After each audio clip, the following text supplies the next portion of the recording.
I'll be honest, and I could get kind of in trouble for this, so I don't know if I should say it. You be the judge. Should I say it? Oh dear. Say it. What's up, guys? How you doing? I'm Paul. I'm Morgan. And this is the Paul and Morgan, the Paul and Morgan Show. So today's video is part 2 of questions that girls are too afraid to ask guys. We really enjoyed filming this last time, and you guys apparently loved it.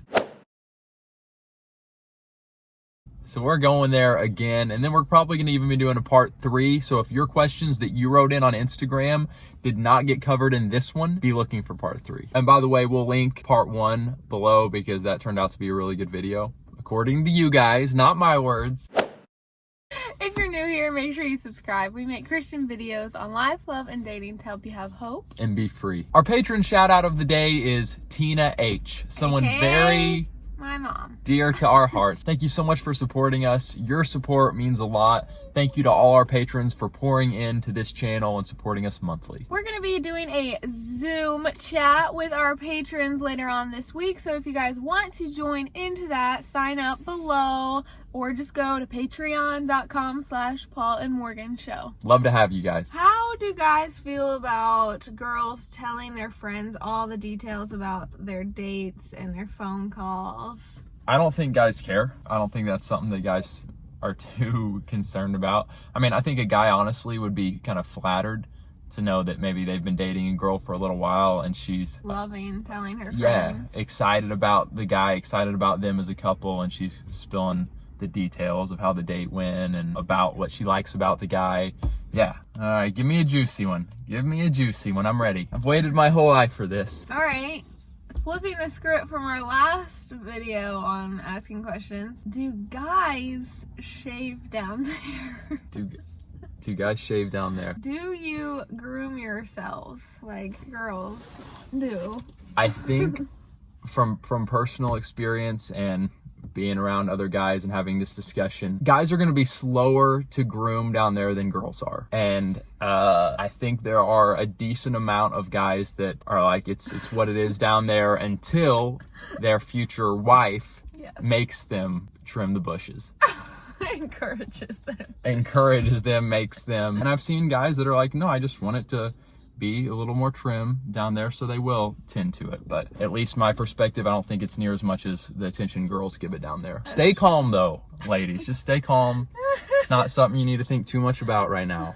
No, it's not. And it's just like so many other things, communication with your guy when the time comes. Preferably after marriage. Yeah. Do guys judge girls by their jobs? Huh. Man, you guys are like swinging. You guys are pitching me some curveballs. Can you, being the good host you are, maybe give me an example? If you heard that a girl you're interested in is a firefighter, would that make you think like, wow? No, I mean that wouldn't deter me. Cool. I'll be honest, and I could get kind of in trouble for this, so I don't know if I should say it. You be the judge. Should I say it? Oh dear. Tell me. Well, I don't know. What are you gonna say? Just tell me. Should I say this? Say it. Something that myself and perhaps certain other guys I know, kind of in the Christian, maybe even not Christian circles, when a girl that a guy might be interested in or considering pursuing, when she is so wrapped up and consumed with a career path and wanting to climb the ladder to the very top, some guys, kind of myself when I was in the dating phase, looked at that and realized, okay, do I want to marry a woman who is so consumed with work? Does that make sense? Yeah, it makes sense. And it goes for girls too. Like, some girls want a man who is working 80 hours a week, bringing in that money. She doesn't care if he's home that much. Like, she wants him to be working and providing. For me personally,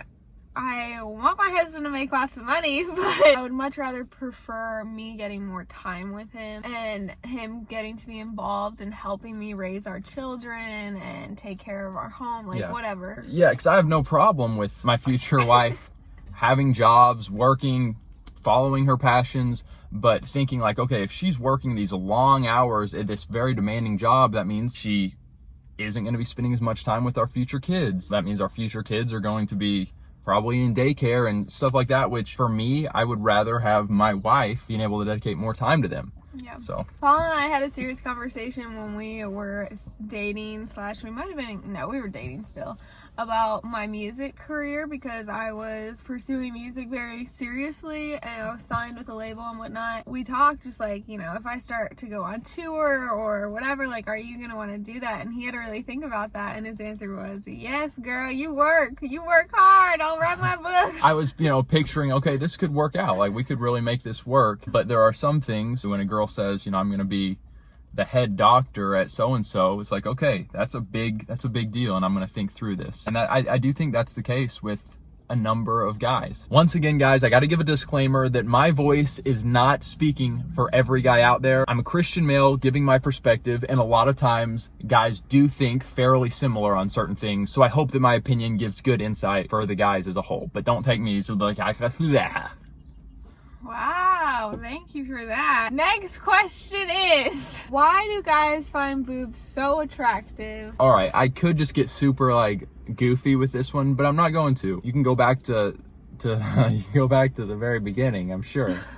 But the Songs of Solomon alludes to like just how much a female's body is precious and alluring and seductive to the man, and he uses pretty colorful verbiage to do it. Kids probably shouldn't be reading the Songs of Solomon without a parental advisor. I mean, I think I read it when I was like 12 or 13. I had no idea what they were talking about. That's true. I mean, it refers to, like climbing the tree, the clusters of fruit. I mean, he talks about all of these different physical features in the woman, but it's just showing like, I treasure these.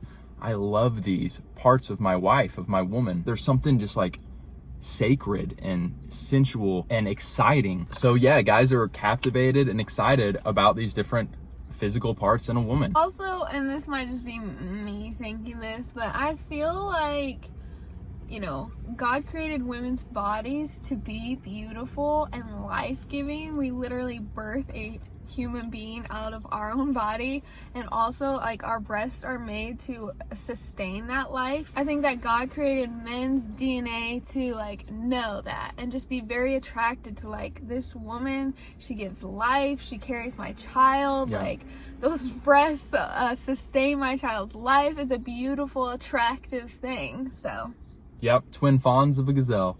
But yeah, Morgan is right. Even subconsciously, guys are drawn to that. As a married man, it's a very wonderful blessing. Guys are very thankful for these things about a woman. It's good in a very good, healthy way. All right, next question. Do guys really have the need to lead? My answer is no.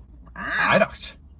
Like, there are some guys who it's like this unhealthy, I need to be in control, I need to lead, and that shouldn't be where it comes from. Yeah. It comes of more like God has placed a mantle on men to lead the family, to be accountable before Christ in how we lead the family and love the family.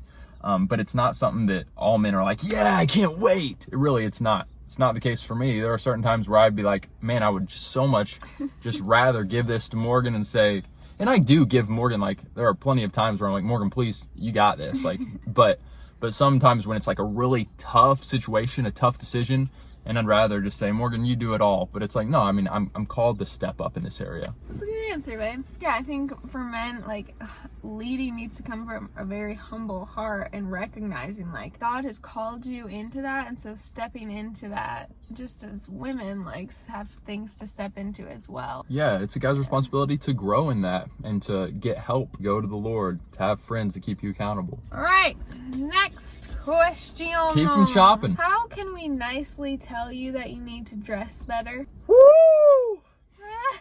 I think that is a very fair thing to do. I think that a girl has that right. You're not trying to just change. Any girl can go up to any guy, or just like. Oh no! You're probably in a You should probably be in a relationship with him. In the relationship, the early stages, even. But I think personally that a girl should have that right. Be sincere, but be nice about it. Don't be too goofy. Don't be too passive, or it may not sink in. I would say just go to the guy and say, "Hey man, you know I love you so much." Hey man. Okay, maybe not. Hey man. Hey Jonathan.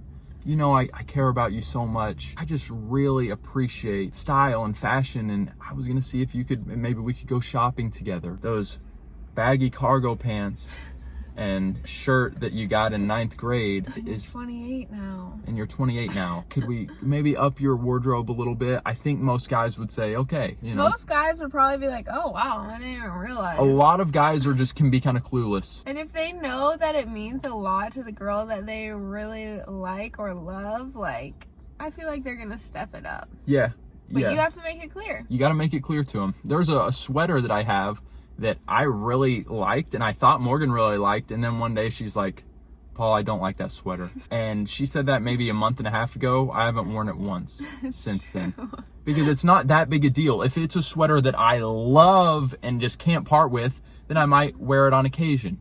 But if it's not that big a deal, sure. I didn't realize you didn't like it. If for whatever reason you don't enjoy me wearing that sweater, it's not that big a deal to me to toss it to the wayside. Toss it away. Who cares about it? Do Christian guys care more about looks or personality when they are first interested? First interested, as in like in the time frame of notice the girl to first date. Yep. As you all know, guys are quite visual. When a guy notices a girl and decides is there interest here, looks is going to play a part of it. And that's okay. Look, I think that this question is a good question to answer, but it's so hard to answer because like these people, the world, I don't even know, have put this idea in our heads that like, how dare a guy, especially a Christian guy, look for a pretty girl? They should be looking at their heart. But I'm sorry, how can you look at somebody's heart on the very first, like, you look at a person? You can't see inside their heart. She's coming to bat for the dudes. You see their physical appearance, very first thing. Come on. Yeah, I mean, it is just something you notice. But fortunately, like, there are so many different guys that have, you know, different kind of beauty standards. For me personally, when I was dating and, you know, whatever, there were definitely guys who, like, when I first got to know them, I didn't think that they were I wasn't physically attracted to them. And then the more I got to know them, I was like, oh, actually, they're kind of cute.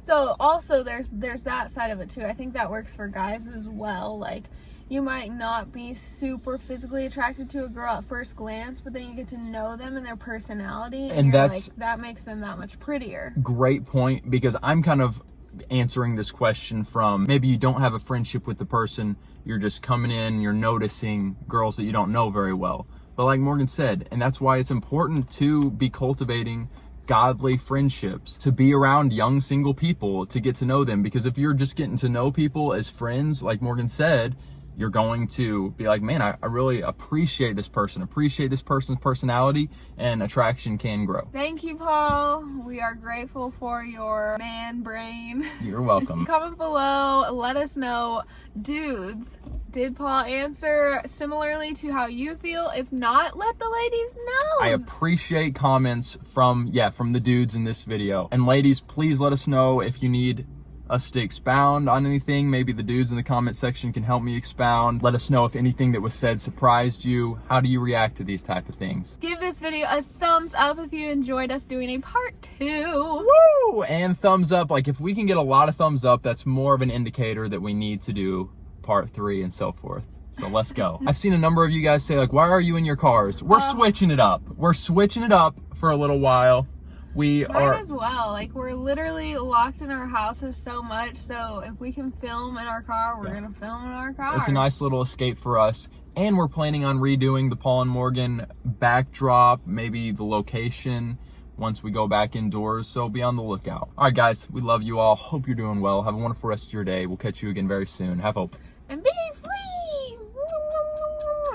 What do you guys think of my beard, by the way? All right, that's enough from you, Buster. What? Comment below if you like my beard.